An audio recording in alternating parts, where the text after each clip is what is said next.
이 늙은이 냄새나고 더러워 죽겠어. 당장 꺼져. 죄송합니다. 당신이 그러고도 엄마야. 죽어버려. 잘못했다. 제발 그만해라. 설날 아침, 며느리가 부은 떡국보다 더 쓰라렸던 건 아들의 매정한 손찌검이었습니다. 빈털터리 노인이라 무시하며 한겨울 집 밖으로 내쫓았지만 그들은 꿈에도 몰랐을 겁니다. 제 낡은 패딩 주머니 속에 200억 원이라는 엄청난 반전이 숨겨져 있었다는 사실을요. 지독한 고부 갈등 끝에 폐륜을 저지른 자식들을 법과 돈으로 처단하고 당당한 71세로 거듭난 김말순의 통쾌한 인생 역전 드라마를 끝까지 지켜봐 주세요. 영하 10도라더니 오늘 새벽 바람이 유난히 살을 내는 것 같았어요. 시장통 바닥에서 평생을 구른 저 같은 사람도 이런 추위엔 장사가 없나 봅니다. 그래도 어쩌겠어요. 습관이란 게 참 무서워서 눈만 뜨면 저절로 몸이 시장으로 향하는 거요. 오늘 아침엔 콩나물 시루 앞에서 한참을 실랑이 했어요. 500원만 깎아달라고 했더니 단골 채소 가게 김씨가 혀를 차면서 그러더라고요. 아유, 김 여사님, 그 돈 아껴서 뭐 하시게요? 이제 좀 쓰고 사세요, 제발. 그 말이 듣기 싫지 않으면서도 한편으론 씁쓸했죠. 남들이 보기엔 제가 그저 돈 몇 푼에 벌벌 떠는 꼬부랑 할머니로만 보일 테니까요. 제 낡은 오리털 패딩, 이거 시장에서만 원 주고 산 건데 솜이 다 죽어서 납작해요. 사람들은 이 납작한 패딩만 보고 저를 판단하죠. 폐지 줍는 노인네나 자식한테 용돈도 못 받아 쓰는 불쌍한 노인네로요. 그런데 그거 아세요? 사람 속은 몰라도 주머니 속은 아무도 모르는 법이거든요. 제가 가슴 안쪽 주머니에 핀으로 꽁꽁 꽂아둔 게 하나 있어요. 바로 은행 VIP 통장이에요. 겉은 꼬질꼬질해도 그 안에 찍힌 숫자는 웬만한 중소기업 사장님 부럽지 않아요. 평생 칼국수 반죽 치대고 뜨거운 육수통 나르며 악착같이 모은 제 피와 땀, 그리고 제 자존심이거든요. 수십억이 넘는 자산이 들어있지만 저는 아직도 500원 깎는 게 편해요. 그게 제가 살아온 방식이고 저를 지키는 유일한 갑옷이니까요. 장봐온 검은 비닐봉지를 들고 대문을 열고 들어서는데 40년 된 우리 집 대문 삐걱거리는 소리가 유난히 크게 들리더군요.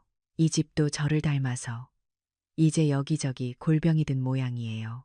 보일러 기름값 아까워서 거실에는 냉기가 돕니다. 얼른 안방으로 들어가 전기장판 온도부터 올렸어요. 이불 속에 발을 넣고 앉아 벽에 걸린 남편 사진을 보는데 괜히 눈시울이 붉어지더라고요. 영감 먼저 보내고 시장 바닥에서 억척같이 장사해서 우리 민석이 명문대 보냈을 때만 해도 세상을 다 가진 것 같았는데 말이에요. 우리 아들 민석이 남들은 대기업 부장이라고 부러워하죠. 번듯한 양복 입고 외제차 끌고 다니니까 성공한 인생처럼 보일 거예요. 하지만 애미 눈은 못 속여요. 그 속이 텅텅 비어 있다는 걸 제가 왜 모르겠어요. 주식이다, 코인이다 해서 날려먹은 돈이 얼만지, 며느리 지영이가 명품 가방 사들이느라 긁어댄 카드값이 얼만지 짐작이 가고도 남죠. 걔네들은 제가 시장에서 콩나물 값이나 깎고 있으니 제 재산이라곤 이 낡은 집 전세 보증금 정도나 있을 거라고 철석같이 믿고 있어요. 제가 평생을 어떻게 살았는지, 진짜 제 주머니에 뭐가 들었는지 알려고 하지도 않았으니까요. 그저 돈 없는 늙은이 취급하며 적당히 거리 두는 게 편했겠죠. 그런데 며칠 전에 며느리한테 전화가 왔어요. 설날 이틀 전에요. 어머니, 이번 설엔 저희가 갈게요. 음식 절대 하지 마세요. 저희가 가서 다 할게요. 목소리가 어찌나 상냥하던지 듣는 순간 등골이 서늘해지더라고요. 평소엔 바쁘다, 애들 학원이다 핑계대며 얼굴 한번 보기 힘든 애들이잖아요. 게다가 음식하지 말라니 이건 배려가 아니에요. 뭔가 꿍꿍이가 있다는 신호죠. 아니나 다를까 건너 들리는 소리가 기가 막히더군요. 며느리가 동네 친구랑 통화하는 걸 누가 들었다는데 우리 시어머니 집 냄새나서 가기 싫어 죽겠는데 어쩌니. 그래도 그 동네 재개발 소문이 돌아서 이번엔 가서 확실히 도장을 받아야 해. 그랬다지 뭡니까. 세상에 사람을 냄새나는 물건 취급하는 것도 서러운데 멀쩡히 살아있는 CM이 집을 재개발이니 뭐니 하며 돈으로만 계산하고 있다니요. 가슴 한 구석이 뻥 뚫린 것처럼 시리더라고요. 내가 걔네들을 어떻게 키우고 어떻게 뒷바라지했는데 돌아오는 게 고작 이런 계산 속이라니. 하지만 내색하지 않았어요. 오라고 했죠. 와서 어디 한번 떠들어보라고요. 내 새끼들이 얼마나 밑바닥까지 보여줄지 두 눈으로 똑똑히 확인하고 싶었거든요. 그리고 드디어 오늘 결전의 날이 밝았네요. 아침부터 밖이 시끌시끌하더니 아들 내외가 들어오더라고요.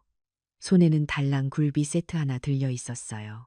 백화점 포장지로 휘가 많았지만 그게 제 눈엔 뇌물처럼 보이더군요.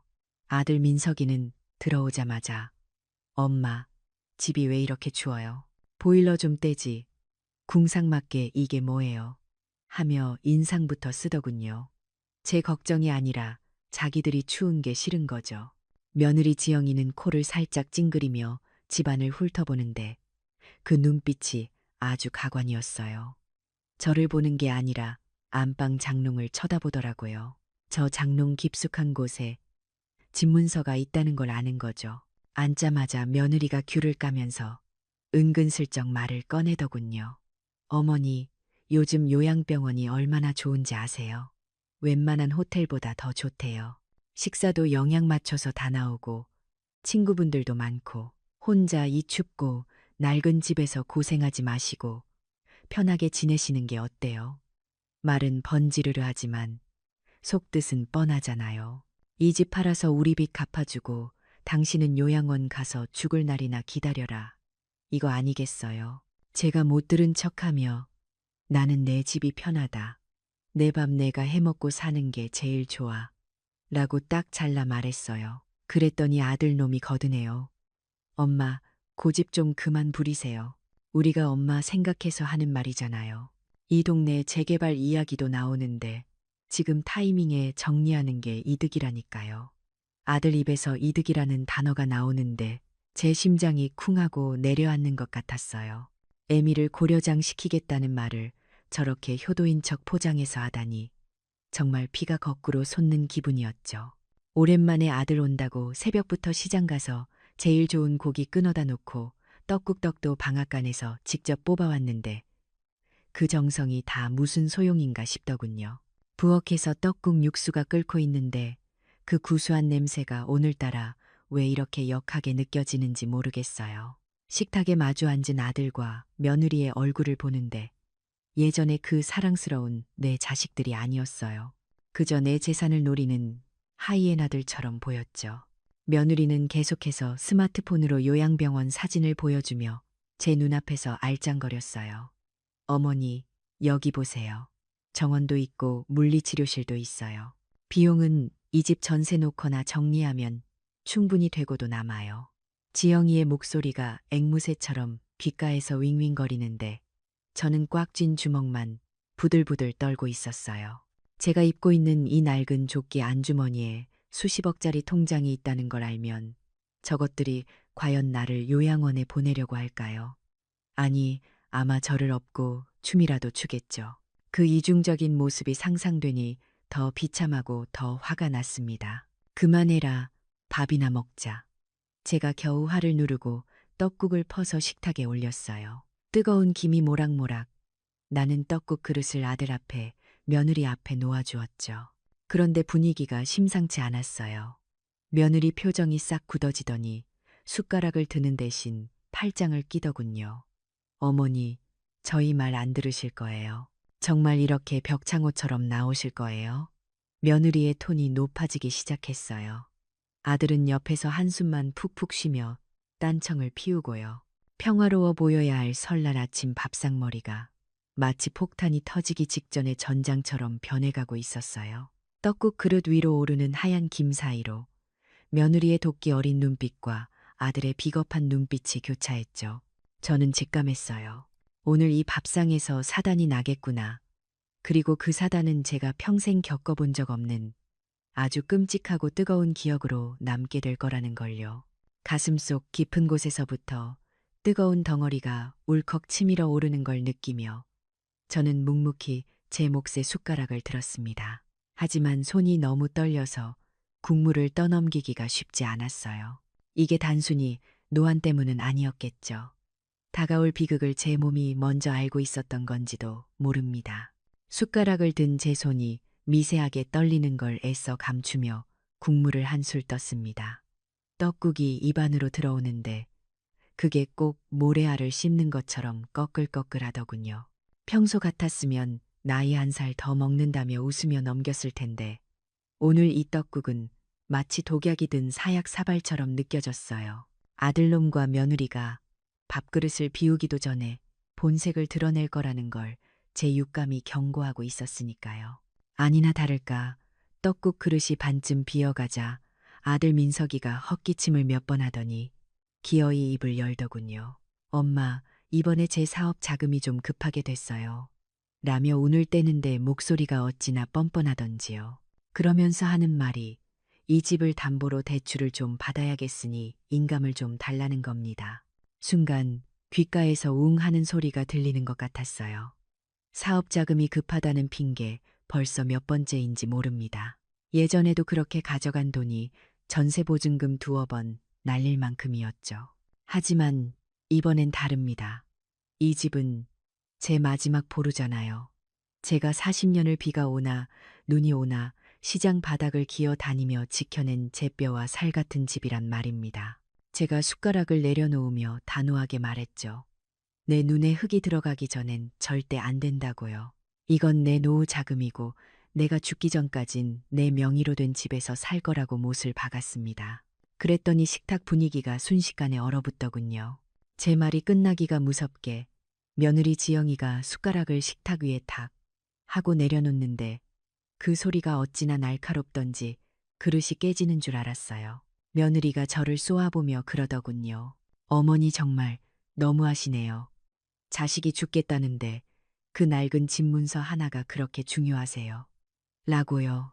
그 눈빛에는 시어머니에 대한 존경이나 걱정 따위는 티끌만큼도 없었습니다.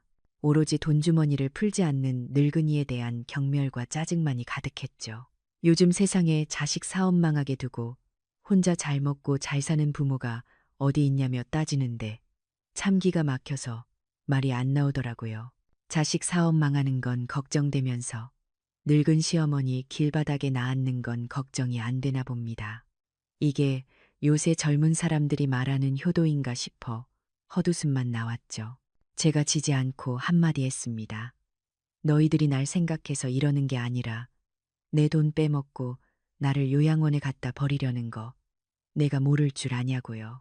그 말에 며느리 표정이 아주 볼만하게 일그러지더군요. 전곡을 찔린 사람처럼 얼굴이 불그락부르락해지더니 기어이 넘지 말아야 할 선을 넘고 말았어요. 어머니, 말씀 참 섭섭하게 하시네요. 이 똥집 끌어안고 살다가 고독사라도 하실 거예요? 우리가 시설 좋은 곳으로 모신다니까 왜 자꾸 고집을 피우세요? 라며 소리를 지르는 겁니다. 고독사라니요. 며느리 입에서 나온 그 단어가 비수처럼 가슴에 꽂혔습니다. 늙으면 죽어야지 하는 소리보다 더 잔인하게 들리더군요. 자식들 다 키워놓고 이제 좀 편안히 쉴 나이에 자식한테서 고독사 악담을 듣고 앉아있으니 제 인생이 참 허망하게 느껴졌습니다. 하지만 저도 물러서지 않았어요. 너희가 모시는 게 아니라 고려장 시키려는 거 다 안다. 내가 치매 걸린 노인네도 아니고 너희 속셈 모를 줄 아냐고 소리쳤죠. 제 목소리가 좀 커지긴 했어요. 평생을 시장통에서 소리 지르며 살아온 가닥이 있으니까요. 그런데 그게 며느리 심기를 제대로 건드린 모양입니다. 정말 노망나셨어요. 말이 안 통하네. 며느리가 악을 쓰더니 순식간에 일이 벌어졌습니다. 분을 이기지 못한 며느리가 식탁 위에 있던 떡국 그릇을 들어 제 얼굴을 향해 확 뿌려버린 거예요. 아 뜨거 하는 비명조차 지를 새가 없었어요. 방금 끓여내온 펄펄 끓던 그 뜨거운 국물이 제 얼굴과 가슴팍으로 쏟아지는데 순간 눈앞이 하얗게 변하면서 세상이 지워지는 것 같았습니다. 피부가 타들어가는 끔찍한 고통에 저는 의자에서 굴러떨어져 바닥을 뒹굴었어요. 뜨거운 떡국 떡이 얼굴에 달라붙고 국물이 눈으로 들어가 눈을 뜰 수도 없었죠. 아이고, 나 죽는다. 사람 살려. 저도 모르게 비명이 터져 나왔습니다. 얼굴 가죽이 벗겨지는 것 같은 화끈거림에 정신을 차릴 수가 없었어요. 그런데 그 지옥 같은 고통 속에서도 제 귀는 아들의 목소리를 찾고 있었나 봅니다. 민석이가 달려오는 발소리가 들리더군요. 저는 당연히 아들이 저를 부축하고 며느리를 나무랄 줄 알았어요. 그래도 제 배 아파 낳은 자식이잖아요. 엄마가 며느리한테 뜨거운 국물을 뒤집었었는데 눈이 뒤집히지 않을 자식이 어디 있겠어요. 하지만 제 착각이었습니다. 아주 처절한 착각이었죠.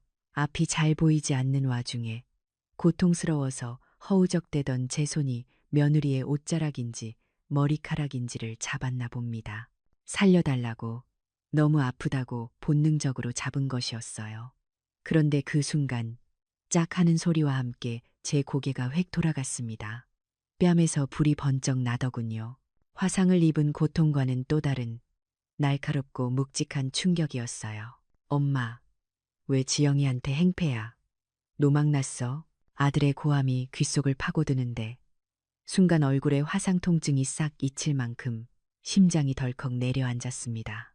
믿을 수가 없어서 퉁퉁 부어오른 눈을 간신히 뜨고 아들을 올려다봤어요. 민석이는 저를 걱정하는 게 아니라 제 손에 머리채가 잡힐 뻔한 며느리를 감싸 안고 저를 노려보고 있었습니다. 방금 제 뺨을 때린 건 다름 아닌 제 아들놈의 손이었던 거죠. 며느리가 시어머니 얼굴에 뜨거운 떡국을 부은 건 실수나 우발적 사고로 칠 수 있다 쳐도 고통에 몸부림치는 엄마의 뺨을 아들이 때린 건 그건 천륜을 끊어버리는 짓이잖아요. 제 뺨을 때린 아들의 손이 부들부들 떨리고 있었지만 그건 죄책감 때문이 아니었어요. 저에 대한 분노, 그리고 자기 아내를 지키겠다는 삐뚤어진 충성심 때문이었죠. 며느리는 아들 품에 안겨서 짐짓 놀란 척, 피해자인 척 훌쩍거리기 시작하더군요. 세상에 얼굴이 문드러질 만큼 뜨거운 국물을 뒤집어 쓴 건 난데 위로받는 건 며느리라니요. 아들은 씩씩거리며 말했습니다. 엄마, 제정신 아니야. 진짜 치매 검사부터 받아봐야겠어. 우린 갈 테니까 머리 식히고 연락해요. 그러더니 며느리를 부축해서 뒤도 안 돌아보고 현관으로 나가버리는 겁니다. 쾅 하고 닫히는 현관문 소리가 마치 제 가슴에 대못을 박는 소리처럼 들렸습니다. 집안에 다시 정적이 찾아왔어요. 조금 전까지만 해도 떡국 냄새로 가득했던 거실에는 이제 매캐한 탄내와 비릿한 떡국 국물 냄새만 진동했습니다. 바닥에 널브러진 떡국 그릇, 엎어진 떡들, 그리고 그 위에 주저앉아 있는 늙고 초라한 나, 얼굴과 목덜미가 화끈거리고 쓰라려서 견딜 수가 없는데 이상하게 눈물은 나오지 않았습니다. 너무 기가 막히고 원통하면 눈물도 마른다더니 그 말이 딱 맞나 봅니다. 비틀거리며 일어나 화장실 거울 앞에 섰습니다. 거울 속 제 몰골은 그야말로 귀신 산발이 따로 없더군요. 이마부터 뺨, 목까지 벌겋게 부어올랐고 곳곳에 물집이 잡히기 시작했어요. 그리고 왼쪽 뺨에는 아들의 손자국이 선명하게 붉은 멍으로 남아 있었죠. 그 손자국을 가만히 들여다보는데 40년 전 갓 태어난 민석이의 그 고사리 같은 손이 떠올랐습니다. 내 손가락을 꼭 쥐던 그 작고 따뜻했던 손이 어떻게 애미 뺨을 후려치는 손이 되었을까요? 찬물을 틀어 얼굴에 끼얹으며 생각했습니다. 아팠습니다. 살이 타는 것처럼 아팠지만 가슴이 찢어지는 고통에 비하면 아무것도 아니었어요. 거울 속에 저에게 물었습니다. 말순아, 너 헛살았다. 헛살았어. 평생을 바쳐 키운 자식이 나에게 준 설 선물은 따뜻한 용돈도 내복 한 벌도 아니었어요.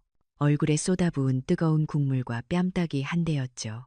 부어오른 얼굴을 수건으로 감싸 쥐고 안방으로 들어왔습니다. 낡은 패딩 점퍼가 눈에 들어오더군요. 그 안주머니에 꽂혀있는 통장의 감촉이 느껴졌습니다.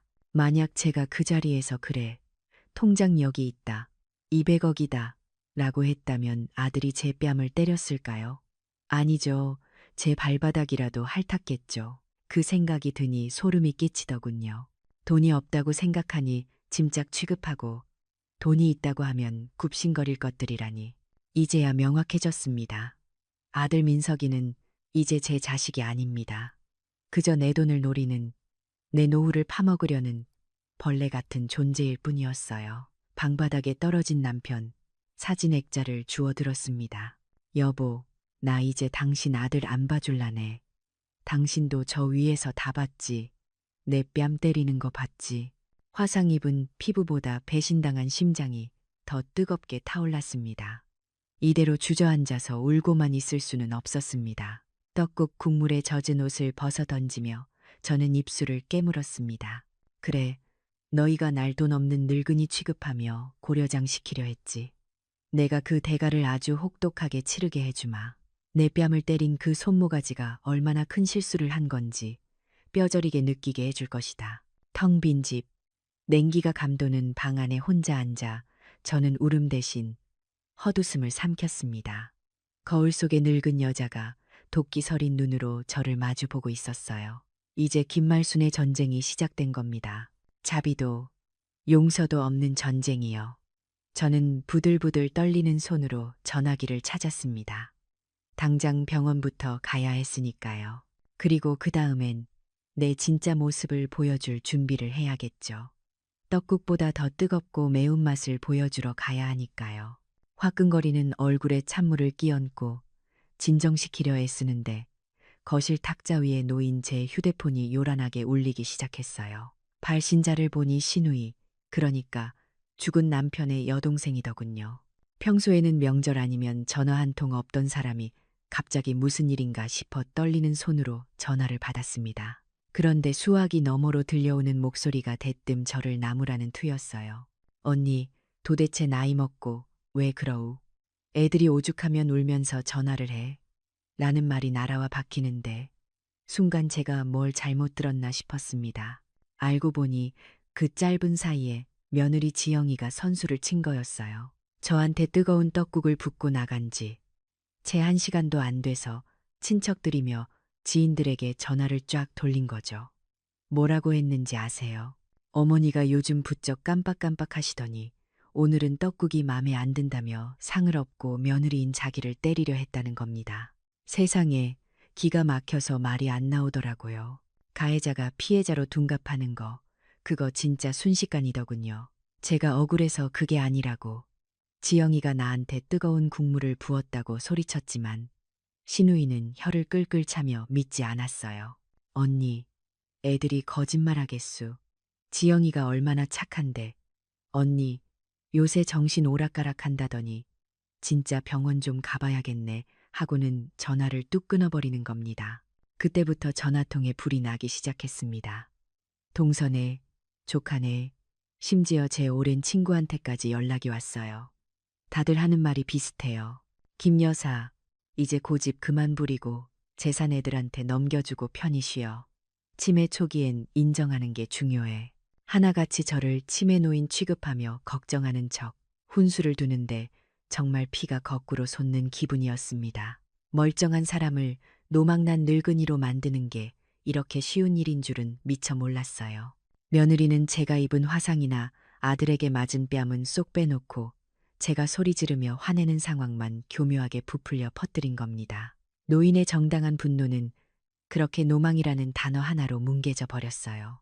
억울하다고 소리칠수록 제 병세가 깊어지는 증거로 받아들여지는 이 상황이 화상 입은 얼굴보다 더 끔찍하게 저를 조여왔습니다. 진동 소리가 또 울려서 보니 이번엔 가족 단톡방이었어요. 손자, 손녀까지 다 들어와 있는 그 방에 동영상 하나가 올라왔더군요. 재생 버튼을 누르는 손가락이 바들바들 떨렸습니다. 영상 속에 저는 머리가 산발이 된 채로 이 배은망덕한 것들아 하고 악을 쓰고 있었어요. 딱 그 장면, 제가 너무 억울해서 소리 지르는 그 10초 남짓한 장면만 잘라서 올린 거예요. 그 앞뒤 상황, 며느리가 비웃고 떡국을 붓는 장면은 온데간데 없고요. 영상을 본 손녀가 톡을 올렸더군요. 할머니 무서워요. 유유 그 짧은 메시지를 보는 순간 가슴이 무너져 내리는 것 같았습니다. 눈에 넣어도 안 아픈 내 새끼들이었는데 이제 할머니를 괴물 보듯 하겠구나 싶으니 억장이 무너졌죠. 저는 아니라고, 이거 다 거짓말이라고 해명하고 싶은데 그게 맘대로 되지가 않았어요. 노안 때문에 글씨도 잘 안 보이는 데다 떨리는 손가락으로 자판을 치려니 오타만 계속 나고 그게 아까지만 쳤는데 이미 단톡방에는 며느리를 위로하는 글들이 줄줄이 올라오고 있었어요. 어머니 많이 놀라셨죠. 형수님 고생이 많아요. 할머니 병원 모셔야 하는 거 아니에요. 가족들의 대화 속에서 저는 이미 이 집안의 골칫덩어리, 격리되어야 할 환자가 되어 있었습니다. 제가 느리게 한 글자 한 글자 찍어 누르는 동안 그들은 빛의 속도로 저를 난도질하고 있었던 거죠. 스마트폰이라는 게 이 작은 기계가 저 같은 늙은이에게는 소통의 도구가 아니라 저를 가두는 감옥이고 흉기였습니다. 결국 저는 아무 말도 다 쓰지 못한 채 그 방에서 강제로 퇴장당하는 꼴을 당하진 않았지만 철저하게 무시당하는 투명 인간이 되고 말았습니다. 그 소외감이 뺨의 통증보다 더 아리게 파고들더군요. 하지만 당장 급한 건 얼굴이었어요. 거울을 보니 물집이 잡히고 피부가 벗겨진 게 예사롭지 않았거든요. 혼자서 주섬주섬 옷을 챙겨 입고 집 앞 병원으로 향했습니다.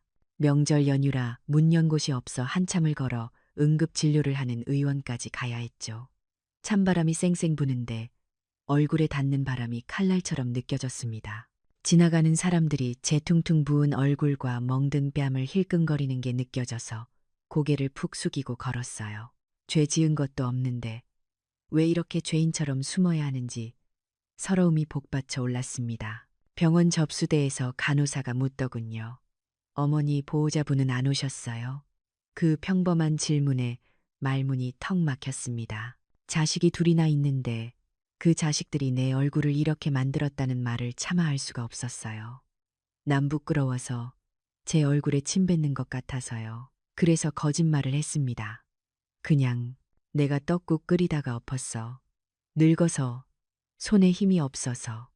그렇게 말하고 나니 제 자신이 너무나 초라하고 비참하게 느껴지더군요. 의사 선생님이 화상 부위를 소독하고 붕대를 감아주면서 혀를 찼습니다.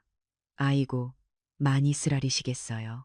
뺨에도 타박상이 있는데 이건 넘어지신 건가요? 의사의 눈빛에 의심이 스치는 걸 봤지만 저는 그저 고개만 끄덕였습니다. 가정폭력 피해자, 그것도 자식한테 맞은 부모라는 낙인이 찍히는 게 죽기보다 싫었으니까요. 치료비는 실비 청구해 드릴까요? 라는 간호사의 말에 아니, 그냥 내가 낼게 하며 지갑에서 꼬깃꼬깃한 현금을 꺼냈습니다. 수십억 자산 가면 뭐합니까? 지금 이 순간 저는 자식에게 매 맞고도 병원비 몇 푼에 벌벌 떠는 불쌍한 독거노인처럼 보일 텐데요. 그 현실적인 모멸감이 저를 바닥까지 끌어내리는 것 같았습니다. 치료를 받고 약 봉투를 들고 터덜터덜 집으로 돌아왔습니다. 몸도 마음도 너덜너덜해져서 그저 뜨끈한 방바닥에 눕고 싶은 생각뿐이었어요. 그런데 대문 앞 도어락 뚜껑을 열고 비밀번호를 누르는데 삐비, 비가는 경고음이 울리는 겁니다. 제가 손이 떨려서 잘못 눌렀나 싶어 다시 천천히 눌러봤어요. 우리 아들 생일 925. 분명히 맞는데 문이 열리지 않았습니다. 순간 등골이 오싹해지더군요. 설마 하는 마음으로 몇 번을 더 눌러봤지만 차가운 기계음만 반복될 뿐 문은 굳게 닫혀 있었습니다. 그 짧은 시간 사이에 아들놈이 비밀번호를 바꾼 겁니다. 제가 병원에 간 사이에 말이죠. 떨리는 손으로 아들에게 전화를 걸었습니다. 신호음이 한참 가더니 민석이가 귀찮다는 듯 전화를 받더군요. 엄마, 병원은 다녀오셨어요? 목소리가 아주 차분했습니다. 제가 악을 쓰며 물었죠. 문이 안 열린다. 번호 바꿨냐? 당장 문 열어라. 그랬더니 아들이 한숨을 푹 쉬며 그러는 겁니다. 엄마, 당분간 좀 떨어져 지내요. 엄마, 지금 너무 흥분 상태라 지영이랑 같이 있기 힘들어요. 엄마 진정되시고 우리가 제안한 요양원 문제 긍정적으로 생각해 보시면 그때 알려드릴게요. 찜질방이라도 가 계세요. 그리고는 뚝 전화가 끊겼습니다. 다시 걸어봤지만 전원이 꺼져 있어 라는 안내음만 나올 뿐이었죠. 망치로 머리를 얻어맞은 것 같다는 게 이런 기분일까요? 40년을 살아온 내 집, 내 피와 땀이 서린 내 집 대문 앞에서 내가 낳은 자식에 의해 쫓겨났습니다. 영하 10도의 강추위 속에 붕대 감은 얼굴을 하고 낡은 패딩 하나 걸친 채 저는 길바닥에 버려진 겁니다. 오갈 데 없는 신세가 된 거죠. 다리에 힘이 풀려 대문 앞에 쭈그리고 앉았습니다. 차가운 시멘트 바닥의 냉기가 엉덩이를 타고 온몸으로 퍼지는데 이상하게 춥다는 생각보다 정신이 번쩍 들더군요. 조금 전까지만 해도 서럽고 억울해서 미칠 것 같았는데 이제는 눈물조차 나오지 않았습니다. 극한의 상황에 몰리니까 오히려 머릿속이 차갑게 식으면서 명료해지는 기분이었어요. 패딩 안주머니에 손을 넣어봤습니다. 딱딱한 통장이 손끝에 닿았습니다. 200억. 이 돈이면 이 동네를 통째로 살 수도 있는 돈입니다. 그런데 고작 비밀번호 내 자리 때문에 내 집에도 못 들어가고 떨고 있다니 참 아이러니하지 않나요? 자식들은 착각하고 있습니다. 제가 갈 곳이 없어서, 돈이 없어서 자식 하나만 바라보고 사는 힘없는 노인네라서 며칠 밖에서 고생하면 꼬리를 내리고 들어올 거라고 생각했겠죠. 집문서를 넘기고 요양원으로 가겠다고 빌 거라고 믿었을 겁니다. 하지만 그건 그놈들의 오산입니다.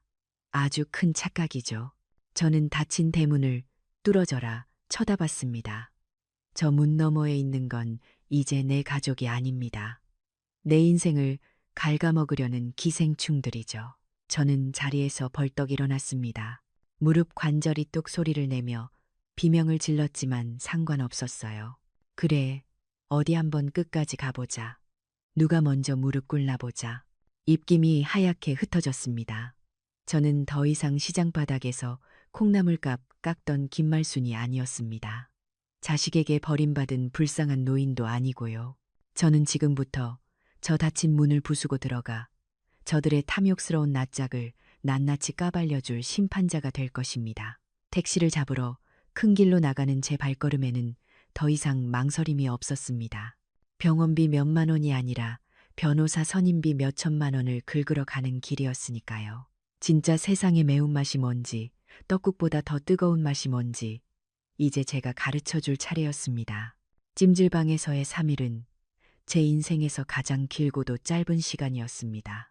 뜨거운 불가마 속에 앉아 땀을 뻘뻘 흘리면서 저는 제 몸의 독소뿐만 아니라 제 마음속에 남아있던 자식에 대한 미련 찌꺼기까지 모조리 태워버렸거든요. 식혜 한 잔을 비우고 찜질복을 벗어던지며 거울을 봤습니다. 화상 자국에 붙인 거즈, 멍이 퍼렇게 든 뺨, 헝클어진 머리카락, 영락없이 초라한 노인네였지만 제 눈빛만은 20대 시절 새벽 시장을 호령하던 그때처럼 형형하게 살아나고 있었습니다. 택시를 잡아탔습니다. 기사 양반이 룸미러로 붕대 감은 제 얼굴을 힐끔거리며 놀란 눈치를 주더군요. 제가 강남 테헤랄로 XX 빌딩으로 갑시다 라고 하니 더 의아한 표정을 짓습디다. 허름한 시장표 옷을 입은 할머니가 강남 한복판, 그것도 법무법인들이 모여있는 빌딩으로 가자니 이상하기도 했겠죠. 하지만 기사 양반, 사람 겉모습만 보고 판단하면 안 됩니다. 내 아들놈처럼 큰 코 다치거든요. 목적지에 도착해 택시에서 내리니 높게 솟은 5층짜리 건물이 햇빛을 받아 번쩍거리고 있었습니다. 1층에는 유명한 프랜차이즈 카페가 있고 위층으로는 성형외과며 로펌 간판들이 줄지어 붙어있는 그 번듯한 건물. 네, 맞아요. 그게 바로 접니다. 김말순의 건물이죠. 콩나물값 500원 깎던 그 김말순이 실은 이 강남요지 알짜배기 건물의 진짜 주인이란 말입니다. 아들놈한테는 그저 시장 바닥에서 푼돈 모아 산 낡은 주택 하나 가진 노인네인 척했지만 저는 평생 번 돈을 허투루 쓰지 않고 악착같이 불려왔거든요. 자식 농사는 망쳤어도 돈 농사는 기가 막히게 지어놨습니다. 건물 로비로 들어서자 경비원이 저를 제지하려다 제 눈을 보고는 흠칫 놀라며 길을 터주더군요. 4층에 있는 법무법인 정의의 문을 열고 들어갔습니다. 안내 데스크 여직원이 저를 보며 어머, 할머니 어떻게 오셨어요? 라며 난처해하는데 그때 안쪽에서 장 변호사가 걸어 나오다가 저를 보고는 들고 있던 서류를 떨어뜨릴 뻔했습니다. 김 여사님, 아니, 세상에 얼굴이 왜 이러십니까? 장 변호사는 제 자산 관리를 10년 넘게 도맡아온 제 진짜 재정 상태를 아는 유일한 사람입니다. 점잖은 양반이 제 뺨에 시퍼런 멍과 화상 자국을 보고는 얼굴이 사색이 되어 달려오더군요. VIP 응접실로 안내받아 푹신한 소파에 앉으니 그제야 긴장이 풀리며 한숨이 나왔습니다. 저는 아무 말 없이 품속에서 꼬깃꼬깃한 비닐봉지를 꺼내 테이블 위에 올려놓았습니다. 그 안에는 제 낡은 패딩만큼이나 볼품없어 보이지만 내용은 무시무시한 것들이 들어있었죠. 강남빌딩 등기권리증, 수도권 알짜 상가 문서들, 그리고 현금성 자산이 들어있는 통장들, 다 합치면 얼추 200억이 넘는 제 피와 땀의 결정체들이었습니다. 장 변호사가 떨리는 손으로 물 한 잔을 건네며 자초지종을 물었습니다. 저는 덤덤하게 털어놨어요. 며느리가 떡국을 부은 일, 아들이 제 뺨을 때린 일, 그리고 치매로 몰아 집에서 쫓아낸 일까지요. 이야기를 듣는 내내 장 변호사의 얼굴이 붉어지다 못해 하얗게 질리더군요. 주먹을 꽉 쥐고 부들부들 떨던 그가 낮게 깔린 목소리로 말했습니다. 여사님, 이건 단순히 불효 수준이 아닙니다. 특수폭행의 존속유기, 명백한 범죄입니다. 이제 그만하시죠. 아드님 테스트, 이 정도면 결과는 충분히 나왔지 않습니까? 맞아요. 저는 그동안 혹시나 하는 마음에 아들이 개과천선하지 않을까 기다리며 제 재력을 숨겨왔습니다. 돈 냄새를 맡고 달려드는 게 아니라 진짜 애미를 위하는 마음을 보고 싶었으니까요. 하지만 결과는 처참한 실패였습니다. 저는 고개를 끄덕이며 장 변호사에게 말했습니다. 그래, 이제 내 돈 무서운 줄 보여줘야겠어. 그냥 보여주는 걸로는 안 돼. 아주 뼈가 저리고 살이 떨리게 후회하게 만들어줘. 장 변호사는 즉시 전략을 짰습니다. 단순히 나 돈 많다고 자랑하는 게 아니라 법적이고 사회적으로 그들을 완벽하게 매장시킬 계획이었죠. 우선 병원에서 떼어온 상해 진단서와 화상 진단서를 증거물로 확보했습니다. 그리고 유언장부터 다시 작성했어요. 모든 재산은 사회에 환원한다. 단 한 푼도 박민석에게 상속하지 않는다. 펜을 꾹꾹 눌러 그 문구를 쓰는데 종이가 찢어질 만큼 힘이 들어가더군요. 그리고 저는 새로운 무기를 하나 더 장착하기로 했습니다. 바로 디지털이었죠. 며느리가 저를 치매 노인으로 몰아가며 단톡방에 영상을 올렸다면 저도 똑같이 아니 더 확실하게 갚아줘야 하니까요. 장 변호사 사무실의 손녀딸 같은 여직원이 제 옆에 붙어서 스마트폰 과외를 시작했습니다. 할머니, 여기 이 빨간 버튼이 녹음이에요. 통화할 때 누르시면 다 저장돼요. 그리고 카톡 대화 내용은 이렇게 화면을 캡처해서. 솔직히 어려웠습니다. 손가락은 둔하고 눈은 침침했으니까요. 하지만 저는 배우고 또 배웠습니다. 며느리가 보낸 망령 났다는 문자, 아들이 집 비번 바꿨으니 오지 마라 고 했던 통화 내용, 이 모든 게 증거가 된다는 걸 알게 되니 눈에 불이 켜지더군요. 배워서 남주나, 배워서 복수하지. 저는 스마트폰을 쥔 손에 힘을 꽉 줬습니다. 이제 저는 스마트폰 하나 제대로 못 다루던 답답한 늙은이가 아닙니다. 내 손 안에 든 이 작은 기계가 저들의 목을 조를 증거 수집기가 될 테니까요. 마지막으로 장 변호사와 함께 아들놈의 숨통을 끊을 계획을 점검했습니다. 이게 진짜 하이라이트입니다. 아들 민석이가 지금 운영하는 무역회사 사무실 있잖아요. 그게 있는 건물이 사실은 제 차명 건물 중 하나입니다. 오래전 지인 이름으로 사둔 거라 아들놈은 꿈에도 모르고 있죠. 임대료 좀 밀려도 마음씨 좋은 건물주 덕분에 버티고 있다고 좋아했다는데 그 마음씨 좋은 건물주가 바로 이 애미였다는 걸 알면 표정이 어떨까요? 장 변호사, 당장 내용 증명 보내. 임대차 계약 해지 통보하고 밀린 임대료 즉시 청구해. 그리고 건물주 직계존속에 대한 폐륜 행위를 이유로 퇴거 명령도 같이 넣고. 제 말에 장 변호사가 비장한 표정으로 고개를 끄덕였습니다. 그리고 아들 내외가 쓰고 있는 제 명의의 신용카드, 아파트 전세 보증금, 가압류까지. 자금줄이란 자금줄은 모조리 끊어버리는 경제적 단두대를 준비했습니다. 창밖으로 강남의 화려한 풍경이 내려다 보였습니다. 저 아래 개미처럼 지나가는 사람들 속에 아마 제 돈으로 산 명품을 휘감고 떵떵거리는 며느리도 있을지 모르겠네요. 하지만 그 호시절도 이제 끝났습니다. 가슴 속에 품고 있던 뜨거운 덩어리가 차갑게 식으면서 서슬퍼런 칼날로 변하는 게 느껴졌습니다. 저는 더 이상 떡국 국물을 뒤집어 쓰고 우는 힘없는 할머니가 아닙니다. 200억 자산을 무기로 든 자비 없는 심판자입니다.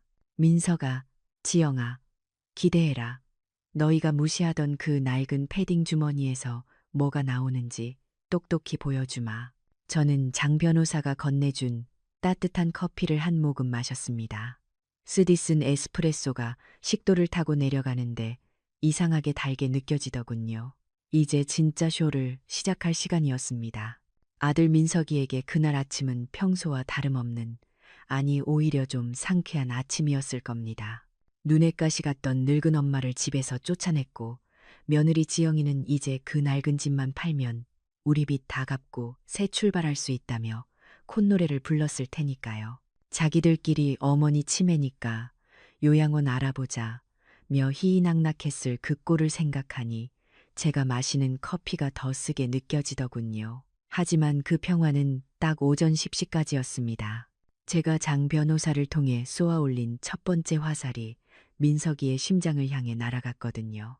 민석이 회사 사무실 문이 벌컥 열리고 양복 입은 변호사들이 들이닥쳤을 때 놈의 표정이 어땠을지 안 봐도 훤합니다. 장 변호사 말로는 아주 가관이었다더군요. 당신들 뭐야? 여기 내 사무실이야. 하고 소리쳤지만 변호사가 내민 서류 한 장에 꿀먹은 벙어리가 됐답니다. 바로 임대차 계약 해지 및 즉시 퇴거 통보서였죠. 민석이는 아마 코웃음 쳤을 거예요. 건물주가 누군데 감히 나한테 나가라 말아야. 내가 이 건물에서 5년을 월세 꼬박꼬박 내고 장사했는데 라며 길길이 날뛰었겠죠. 그때 변호사가 아주 침착하게 등기부등본을 탁 하고 책상 위에 올려놓았습니다. 박 사장님, 건물주 확인 안 해보셨습니까? 여기 소유주 이름 좀 보시죠. 민석이의 눈이 등기부등본의 소유주란을 따라갔을 겁니다. 그리고 거기 적힌 세 글자, 김, 말, 순을 보는 순간 놈의 동공이 지진 난 것처럼 흔들렸겠죠. 네, 맞습니다. 놈이 우리 건물주님은 참 인자하셔 라고 입버릇처럼 말하던 그 건물주가 바로 며칠 전 뺨을 때리고 내쫓은 자기 엄마였으니까요. 그 충격은 아마 뜨거운 떡국 국물을 뒤집어 쓴 것보다 더했을 겁니다. 평생을 시장통, 생선 장수, 콩나물 장수로만 알았던 엄마가 자기 회사가 입주한 강남 빌딩의 주인이라니 머릿속이 하얗게 변했겠죠. 변호사는 객기를 박았습니다. 건물주 김말순 여사님의 명을 받아 통보합니다. 직계존속에 대한 특수폭행 및 유기행위는 임대차 보호법상 임대인의 신뢰를 파괴하는 중대한 사유입니다. 즉시 방 빼세요. 보증금은 밀린 임대료와 원상복구 비용으로 공제하겠습니다. 그 시각 집에서 룰루랄라 드라마를 보고 있었을 며느리 지영이에게도 날벼락이 떨어졌습니다. 갑자기 핸드폰이 먹통이 되더니 카드사에서 줄줄이 문자가 날아왔을 거예요. 귀하의 신용카드가 도난 분실 신고로 정지되었습니다. 귀하의 법인카드가 사용 중지되었습니다. 네, 제가 다 정지시켜버렸습니다. 그 카드들, 다 제 명의로 된 가족 카드를 지들이 맘대로 긁고 다녔던 거니까요. 백화점 VIP, 골프장 회원권, 다 제 돈으로 누리던 호사였습니다. 그리고 결정적으로 초인종이 울렸겠죠. 법원 집행관이 들고 온 건 부동산 명도 소송장이었습니다. 지금 지영이가 살고 있는 그 아파트 전세보증금, 그것도 제 돈이었거든요. 임대인 김말수는 임차인 박민석과의 전세 계약을 해지하며 즉시 퇴거를 요청한다. 지영이는 그 자리에서 주저앉았을 겁니다. 시어머니가 돈 없는 노인네인 줄 알고 냄새나니까 나가라 고 했는데 알고 보니 자신들이 딛고 서 있는 땅이며 머리 위에 지붕이며 입고 있는 옷까지 전부 시어머니 돈이었다는 사실을 깨달았을 테니까요. 두 사람 아마 혼비백산해서 저를 찾아왔을 겁니다. 전화는 수십 통이 와 있었지만 다 차단했으니 결국 제 소재를 수소문해서 경찰서로 달려오더군요. 제가 그들을 경찰서로 부른 이유는 간단합니다. 사과는 말이 아니라 법으로 받아야 하니까요. 경찰서 로비에 들어서는 아들과 며느리의 꼴은 참 볼만했습니다. 아들은 넥타이가 삐뚤어진 줄도 모르고 헐레벌떡 뛰어왔고 며느리는 화장도 다 지워진 얼굴로 사색이 되어 있더군요. 저를 보자마자 달려와서 무릎을 꿇으려는데 제가 손을 들어 제지했습니다. 그리고 옆에 있던 경찰관에게 눈짓을 했죠. 저 사람들입니다. 제 얼굴에 떡국 붓고 뺨 때린 사람들. 경찰관이 그들 앞을 막아서며 말했습니다. 박민석 씨, 최지영 씨, 김말순 씨에 대한 특수폭행, 존속상해, 그리고 유기치상 혐의로 고소장이 접수되었습니다. 조사받으셔야죠. 며느리 지영이가 어머니, 저희가 잘못했어요. 오해예요. 라며 악어의 눈물을 흘리기 시작하더군요. 아들놈은 엄마, 가족끼리 왜 이래요? 경찰서가 웬 말이야. 라며 아직도 상황 파악 못하고 큰 소리를 쳤고요. 제가 천천히 다가가서 제 얼굴의 붕대를 살짝 들춰 보여줬습니다. 진물과 피딱지가 엉겨붙은 흉측한 상처를요. 그리고 제 뺨에 선명하게 남은 시퍼런 멍자국도 보여줬습니다. 이게 오해냐? 이게 가족끼리 할 짓이야? 제 목소리는 떨리지 않았습니다. 아주 차갑고 건조했죠. 저는 품에서 진단서 2장을 꺼내 경찰관 책상 위에 올려놓았습니다. 전치 3주상의 진단서, 그리고 이도 화상 진단서. 의사의 소견서에는 뜨거운 음식물에 의한 고의적 화상과 강한 타격에 의한 안면부 타박상이라고 적혀 있었습니다. 빼도 박도 못할 증거였죠. 법대로 합시다. 나는 합의 같은 거 안 해준다. 너희가 콩밥을 먹든 전과자가 되든 내 알바 아니다. 너희는 내 자식이 아니라 그냥 나를 때린 범죄자일 뿐이니까. 조사를 받고 나오는 길 아들과 며느리는 경찰서 정문 앞에서 망연자실해 있었습니다. 그때 제가 미리 불러둔 검은색 대형 세단이 미끄러지듯 들어와 섰습니다. 뒷좌석 문이 열리고 저는 기사가 열어주는 문을 잡고 타기 전에 마지막으로 뒤를 돌아봤습니다. 그리고 품에서 서류 봉투 하나를 꺼내 그들 앞에 툭 던졌습니다. 이게 뭔지 아니? 200억 기부 약정서다. 내 전 재산, 장학재단이랑 독거노인 지원센터에 다 기부하기로 했다. 아들의 눈이 튀어나올 듯 커지더군요.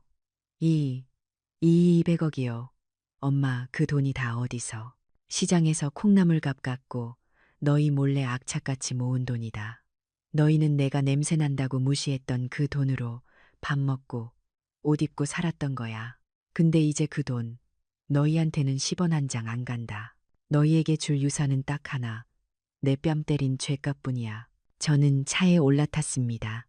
닫히는 차창 너머로 아들이 엄마, 엄마 하고 부르짖으며 차를 따라오려다 넘어지는 꼴을 봤습니다. 며느리는 바닥에 주저앉아 통곡을 하고 있었고요. 그 모습을 보는데 가슴속 체증이 싹 내려가는 기분이었습니다. 평생 느껴보지 못한 짜릿한 쾌감이 머리끝까지 차올랐습니다. 아, 이게 바로 돈의 맛이고 이게 바로 복수의 맛이구나. 하지만 제 복수는 여기서 끝이 아니었습니다. 사회적 매장이 남아 있었으니까요. 그날 저녁 지역 케이블 뉴스와 유튜브 채널에 제 사연이 대대적으로 보도되었습니다. 물론 제 이름과 얼굴은 가렸지만 강남 200억 자산가 노모, 떡국 테러 당하고 쫓겨나라는 자극적인 제목은 사람들의 이목을 끌기에 충분했죠. 제가 장 변호사 사무실 직원을 통해 제보한 CCTV 영상과 녹취록이 방송을 탔습니다. 며느리가 이 똥집 끌어안고 죽으라 며 악을 쓰는 목소리, 아들이 노망났냐 며 소리치는 그 생생한 현장음이 전파를 탔습니다. 인터넷은 난리가 났습니다. 천하의 폐륜아들, 떡국마녀, 저런 것들은 신상을 털어야 한다는 댓글이 초단위로 달렸죠. 며칠 안 가서 아들 민석이의 신상이 털렸습니다. 어느 회사 부장인지 얼굴 사진까지 인터넷에 돌아다니기 시작했죠. 회사 게시판은 마비가 됐고 결국 민석이는 회사에서 해고 통보를 받았습니다. 품위 유지 의무 위반 및 회사 이미지 실추라는 명목이었죠.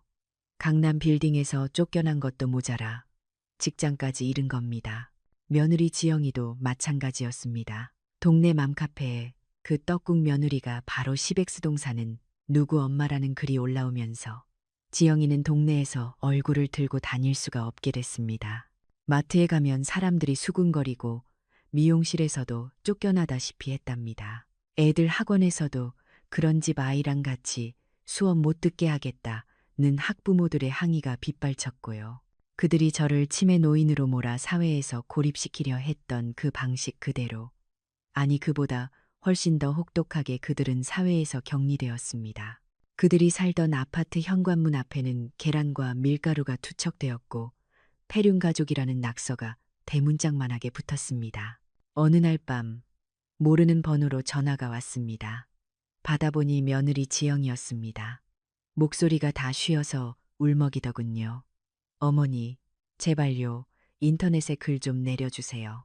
애들이 학교를 못 가요. 저희 정말 죽을 것 같아요. 잘못했어요. 저는 조용히 듣다가 한마디 했습니다. 죽을 것 같니? 나는 떡국 맞았을 때 정말 죽고 싶었다. 그리고 애들 걱정은 하지 마라. 너희 같은 부모 밑에서 크는 것보다 차라리 일찍 세상 무서운 줄 아는 게 애들한테는 교육이다. 끊는다. 전화를 끊고 창밖을 보는데 보름달이 환하게 떠 있더군요. 뺨의 멍은 아직 욱신거렸지만 마음만은 깃털처럼 가벼웠습니다. 평생을 을로 살았던 김말순이 인생 황혼기에 비로소 갑이 되어 세상을 내려다보고 있었습니다. 이 통쾌함, 이 해방감, 왜 진작 이러고 살지 않았나 싶으면서도 이제라도 내 힘으로 내 존엄을 되찾았다는 사실에 눈물이 핑 돌았습니다. 슬픔의 눈물이 아니라 승리의 눈물이었죠. 이제 마지막 정리가 남았습니다. 완전히 끊어내는 것, 그리고 내 새로운 인생을 시작하는 것. 저들은 이제 빈털터리가 되어 바닥을 기겠지만 저는 200억이라는 날개를 달고 비상할 준비를 마쳤으니까요. 며칠 뒤 예상대로 그들이 제 집 대문 앞에 나타났습니다. 아들과 며느리, 그 기세등등하던 두 사람이 낡은 대문 앞에 무릎을 꿇고 앉아있는 꼴이라니 참으로 격세지감이 느껴지더군요. 아들은 며칠 새 수염이 덥수룩하게 자라 있었고 명품으로 휘감았던 며느리는 화장기 없는 창백한 얼굴로 고개를 푹 숙이고 있었습니다. 인터폰 화면을 통해 그 모습을 지켜보는데 예전 같았으면 가슴이 미어졌을지 모를 그 장면이 이제는 마치 잘 짜여진 심파극의 한 장면처럼 무덤덤하게 느껴졌습니다. 그들은 인터폰을 향해 울부짖었습니다. 어머니 잘못했다고, 우리가 잠시 미쳤었던 것 같다고, 한 번만 용서해 주시면 평생 발바닥을 핥으며 살겠다고 빌더군요. 아마 제 200억 재산이 사회로 환원된다는 기사가 나가고 정말로 빈털터리가 될 위기에 처하자 발등에 불이 떨어진 거겠죠. 하지만 저는 끝내 대문을 열어주지 않았습니다. 굳게 닫힌 철문은 이제 저와 그들 사이에 넘을 수 없는 벽이자 제가 그어놓은 마지막 선이었습니다. 저는 수화기를 들고 인터폰 너머로 짧게 아주 건조하게 제 뜻을 전했습니다. 남보다 못한 사이가 바로 가족이다. 너희가 저지른 짓은 가족이라는 이름으로도 덮을 수 없는 범죄였다고요. 그리고 덧붙였습니다. 내 돈 보고 효도하는 척 연기하지 말고 이제부터는 너희 힘으로 바닥부터 다시 기어 올라와 보라고요. 그게 엄마로서 너희에게 가르치는 마지막 인생 수업이라고 말입니다. 아들이 엄마 하고 절규하는 소리가 들렸지만 저는 미련 없이 인터폰을 끊어버렸습니다. 억지 화해나 눈물 젖은 포옹 같은 건 드라마에나 나오는 얘기죠. 현실에서의 진정한 결말은 각자가 저지른 일에 책임을 지고 제 몫의 삶을 살아내는 것뿐입니다. 그렇게 저는 제 뱃속으로 낳은 자식들과의 인연을 제 손으로 끊어냈습니다. 아프지 않았냐고요? 썩은 살을 도려낼 때는 아프지만 도려내고 나면 살 것 같은 법이거든요. 그 후로 제 삶은 180도 달라졌습니다. 시장통에서 궁상 맞은 콩나물 할머니로 불리던 김말수는 이제 사라졌습니다. 대신 사람들은 저를 김 이사장님이라고 부릅니다. 제가 약속대로 재산을 기부해 설립한 다시봄 재단은 가족에게 버림받고 재산을 빼앗길 위기에 처한 독거노인들을 위한 쉼터이자 법률 상담소가 되었습니다. 매일 아침 저는 말끔한 정장을 차려입고 재단 사무실로 출근합니다. 상담실에 앉아 있으면 저와 비슷한 사연을 가진 노인분들이 찾아와 눈물을 쏟아냅니다. 자식에게 집을 뺏기고 쪽방촌을 전전하는 할아버지, 며느리 눈치 보느라 밥도 제대로 못 얻어먹는 할머니, 그분들의 이야기를 듣고 있으면 마치 몇 달 전에 제 모습을 보는 것 같아 가슴이 아립니다. 그럴 때마다 저는 제 경험을 들려주며 손을 잡아드립니다. 어르신, 참지 마세요. 그리고 포기하지 마세요. 내 인생의 주인은 자식이 아니라 바로 나 자신입니다. 제가 직접 겪어보고 싸워봤기에 해줄 수 있는 살아있는 조언들이죠. 변호사들과 함께 그들의 빼앗긴 권리를 찾아주고 따뜻한 밥 한 끼를 대접할 때 느끼는 보람은 통장의 숫자가 늘어날 때와는 비교도 안 되는 묵직한 행복감을 줍니다. 그리고 저는 더 이상 혼자가 아닙니다. 혈연으로 맺어진 가족이 떠난 자리에 마음이 통하는 새로운 사회적 가족들이 들어왔거든요. 저는 제가 살던 그 낡은 동네에 집 몇 채를 매입해서 리모델링했습니다. 화려하고 비싼 실버타운이 아니라 우리끼리 오손도손 모여 살 수 있는 공동체 주택을 지은 거죠. 거기엔 시장에서 평생같이 장사했던 김 씨, 남편 먼저 보내고 외롭게 살던 이 씨 같은 친구들이 입주해 있습니다. 우리는 서로를 식구라고 부릅니다. 아플 때 서로 죽을 끓여주고 심심할 때 같이 고스톱도 치고 날 좋은 날엔 마당 평상에 모여 앉아 부침개를 부쳐 먹습니다. 눈치 볼 며느리도 돈 달라고 손 벌리는 아들도 없는 오롯이 우리들만의 천국이죠. 참, 저 스마트폰 실력도 많이 늘었습니다. 예전엔 자식들한테 무시당하는 족쇄였지만 이젠 제 노후를 즐겁게 해주는 장난감이자 무기입니다. 아침마다 경제 뉴스를 검색하고 주식 앱을 켜서 빨간불이 들어오는 걸 확인하는 재미가 쏠쏠하거든요. 며칠 전엔 수익 난 돈으로 친구들에게 한턱 냈습니다. 메뉴가 뭐였냐고요? 바로 떡국입니다. 동네 맛집에서 제일 비싸고 맛있는 떡국을 사주면서 제가 그랬죠. 자, 많이들 드셔. 이 떡국은 뜨겁지도 않고 아주 구수하기만 해. 친구들은 깔깔 웃으며 국물까지 싹 비우더군요. 트라우마요. 천만에요. 저에게 떡국은 이제 상처가 아니라 내가 이겨낸 승리의 전리품입니다.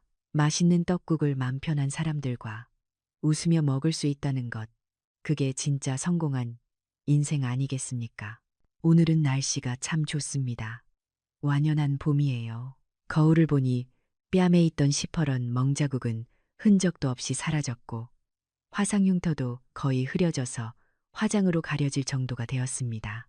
거울 속에 71세 김말순이 환하게 웃고 있네요.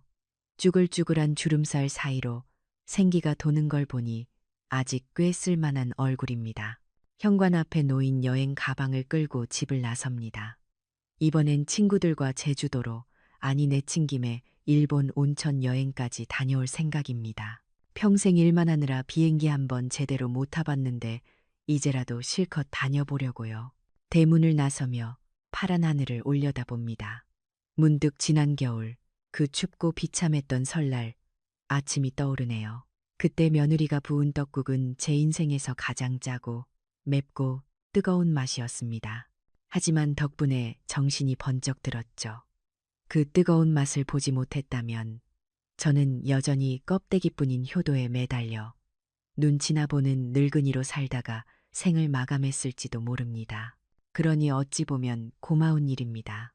그들이 제게 던진 돌멩이가 제가 딛고 일어설 디딤돌이 되었으니까요. 공항으로 향하는 택시 안에서 창밖을 보며 저는 혼잣말을 중얼거립니다. 내 인생의 떡국은 참 지독하게도 짰다. 하지만 이제부터 내가 차려 먹을 밥상은 아주 달콤하고 고소할 거야. 71세. 남들은 인생 정리할 나이라고 하지만 저에게는 이제 막 진짜 인생 일막이 시작되었습니다. 누구의 엄마도 누구의 시어머니도 아닌 인간 김말순으로 살아가는 진짜 인생 말입니다. 바람이 시원하네요.